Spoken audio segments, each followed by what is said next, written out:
And welcome back. And to shed more light on this subject, we're joined over the phone by Sherin Ramadan, the founding member and Assistant Secretary of the General Human Capital at AfroAct organization. Good afternoon to you. Good afternoon. Thank you for having me. Thank you so much for joining us. Can you tell us a bit about what does the development of human resources mean?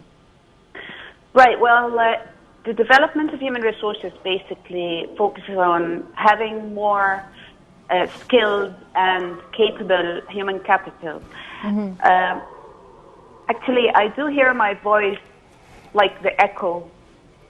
If you've got the TV on, maybe turn off. It's not on. Anyway, so the main idea for any country or organization is to have a wider number of capable human capital that can contribute to its success. Yes. And it's more and more important for countries, because if you're seeking sustainable development of the country, economic development, you would want the capable individuals that can be able to achieve that.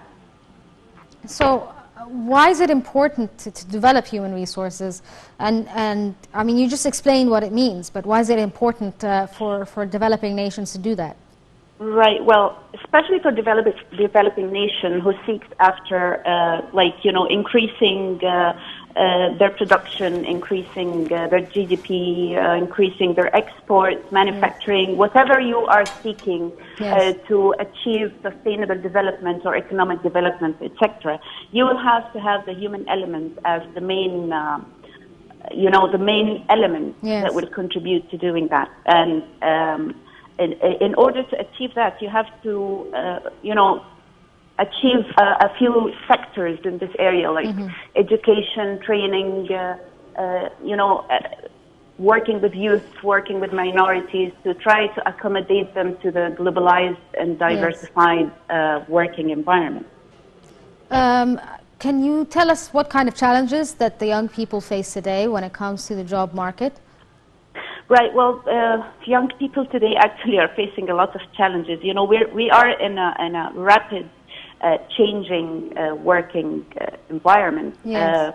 There's rapid changes in education, in knowledge itself, rapid changes in technology, workplace diversity. You know, in globalization, we have to work with, I mean, the whole world is contributing with one another. Yes. So the youth today has to keep up with the pace of the changes happening in knowledge and education and technology.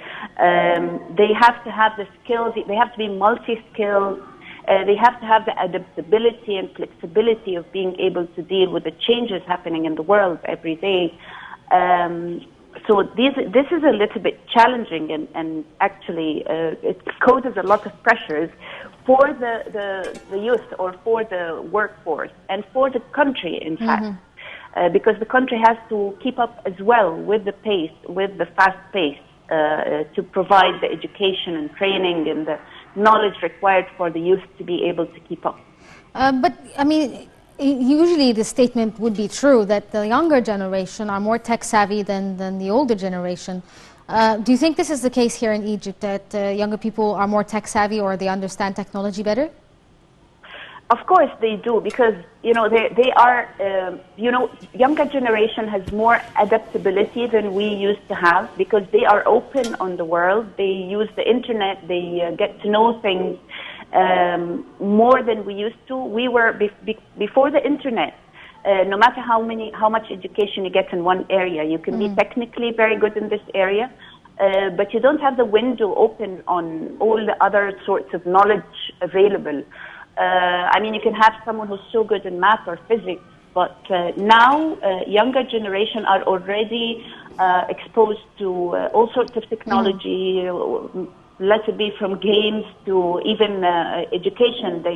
They study using technology. They go on the internet. They can make their own research. They are open to more knowledge than we used to be in the past. I mean, the world we live in, not just Egypt, is a very competitive environment of work. sure that it's more competitive than it was a few decades back because of, globalization, technology, and so forth. What's the government's role in building these skills, I suppose, of the Egyptian youth to compete with global resources? Because now we see, for instance, call centers that come from India, for instance, and because they have more competitive markets, cheaper, and they're more tech savvy, for instance. Right. Well, the government's role actually comes in a lot of aspects. First, as I mentioned, the education. I mean, you have to provide education, but not the education has to be as well as the diversified working environment and the environment in general. The education there has to be new approaches to education, new methods. Using technology in education, and education is not only the academic part. You have to adapt. You have to qualify the young youth to be able to face what's coming, to be able to face the working environment in the future. You also have to provide training and whether it's soft skills, vocational training, technical training to youth in universities, etc. Because, as I mentioned, only academic education is not enough. You have to provide the adequate technology. Also, there's a very important aspect. You have to keep in mind getting your youth to become more aware and more educated in all walks of life, not only in the academic part. Because they get to deal with different cultures and diversity, and the whole world, as I mentioned, it's all open. I mean, businesses are being done between countries now, not only locally. So they have to be more open-minded and more able to deal with different working environments.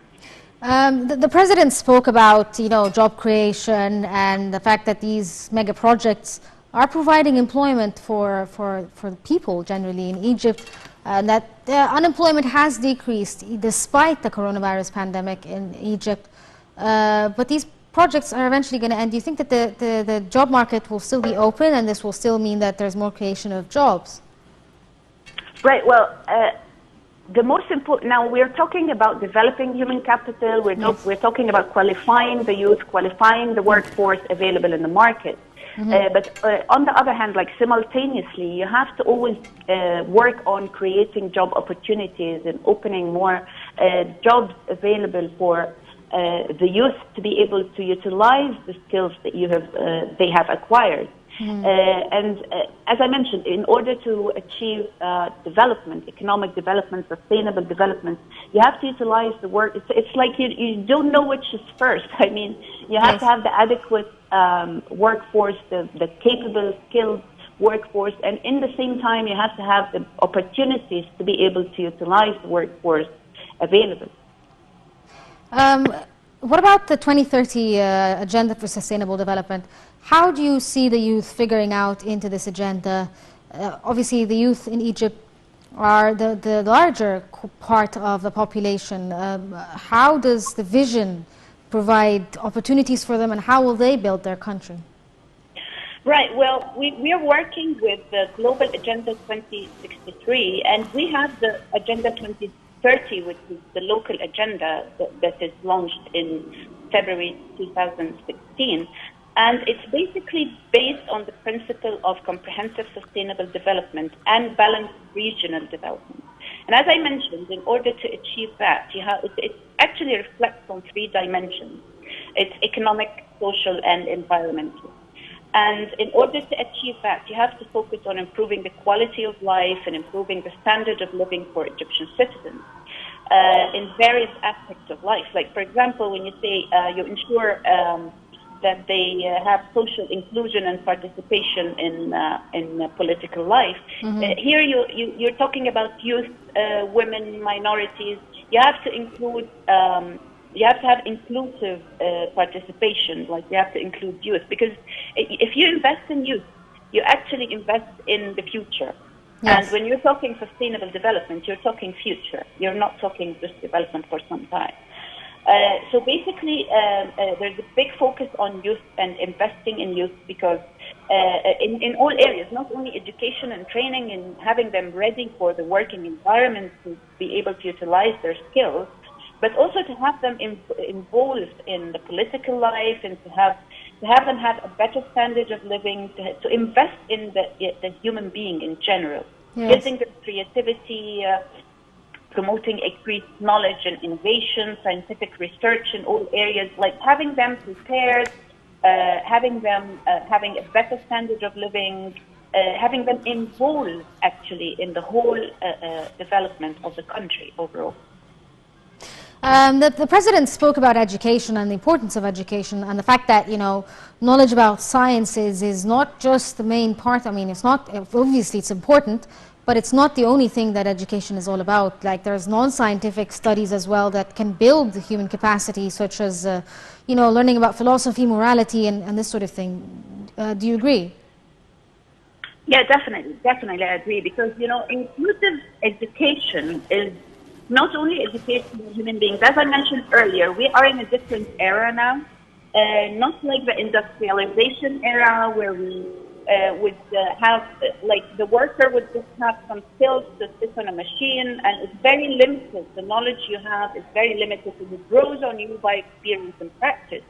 In today's environment, actually, educating human beings to be more productive members of society, to become more civilized, to become more open-minded on different cultures, different methods of doing things, different methods of businesses all over the world, because we are in the knowledge age, you know, technology and knowledge. So we have to have, I mean, you can't have someone who's an expert in math or physics, as I mentioned, and who cannot be able to communicate with others, or who cannot be able to abide by the work ethic, or, you know what I mean. So you have to have a diversified education throughout the life of youth while learning. Not only the academic and the technical and the moral and the ethical. Okay, and I would like to thank Sherin Ramadan, the founding member of the Assistant Secretary General Human Capital at Afro Act Organization. Thank you so much for joining us over the phone.